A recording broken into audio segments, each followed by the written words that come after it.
عرب ممالک نے غزہ سے فلسطینیوں کی بے دخلی کا ٹرمپ کا منصوبہ مسترد کر دیا۔ اہم خبر آپ کو دے رہے ہیں، عرب ممالک نے غزہ سے فلسطینیوں کی بے دخلی کا ٹرمپ کا منصوبہ مسترد کر دیا۔ سعودی عرب، عرب لیگ، اردن، مصر، شام اور دیگر ممالک برہم ہو گئے۔ اہم خبر آپ کو دے رہے ہیں، عرب ممالک نے غزہ سے فلسطینیوں کی بے دخلی کا ٹرمپ کا منصوبہ مسترد کر دیا۔ سعودی عرب، عرب لیگ، اردن، مصر، شام اور دیگر ممالک برہم ہو گئے۔ مصر نے فلسطینیوں کو بے دخل کیے بغیر غزہ کی تعمیر نو کا جامع منصوبہ پیش کرنے کا اعلان کر دیا۔ اہم خبر آپ کو دے رہے ہیں، عرب ممالک نے غزہ سے فلسطینیوں کی بے دخلی کا ٹرمپ کا منصوبہ مسترد کر دیا۔ مصر نے فلسطینیوں کو بے دخل کیے بغیر غزہ کی تعمیر نو کا جامع منصوبہ پیش کرنے کا اعلان کر دیا۔ آپ کو بتائیں کہ مصری وزارت خارجہ نے کہا ہے کہ خطے میں جامع اور منصفانہ امن تک پہنچنے کے لیے امریکی صدر ٹرمپ کے ساتھ تعاون کے منتظر ہیں۔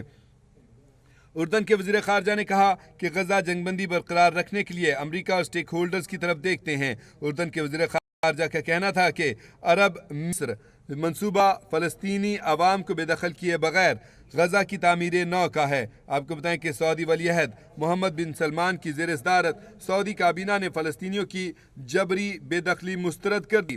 سعودی کابینہ نے اسرائیلی بیانات کی مذمت کرتے ہوئے دو ریاستی حل کو خطے کے مستقل امن کی بنیاد قرار دیا۔ آپ کو بتائیں کہ شام کے عبوری صدر احمد الشرع نے کہا ہے کہ فلسطینیوں کو ان کی سرزمین سے بے دخل کرنا سنگین جرم ہوگا۔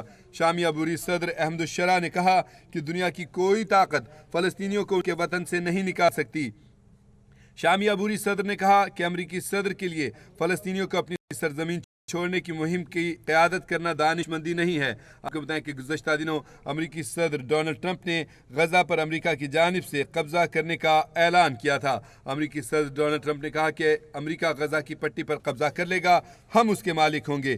ٹرمپ نے کہا تھا کہ جس کا مقصد اس علاقے میں استحکام لانا اور ہزاروں ملازمتیں پیدا کرنا ہے۔ ہم آپ کو بتائیں کہ عرب ممالک نے غزہ سے فلسطینیوں کی بے دخلی کا ٹرمپ کا منصوبہ مسترد کر دیا۔ سعودی عرب، عرب لیگ، اردن، مصر، شام اور دیگر ممالک برہم ہو گئے۔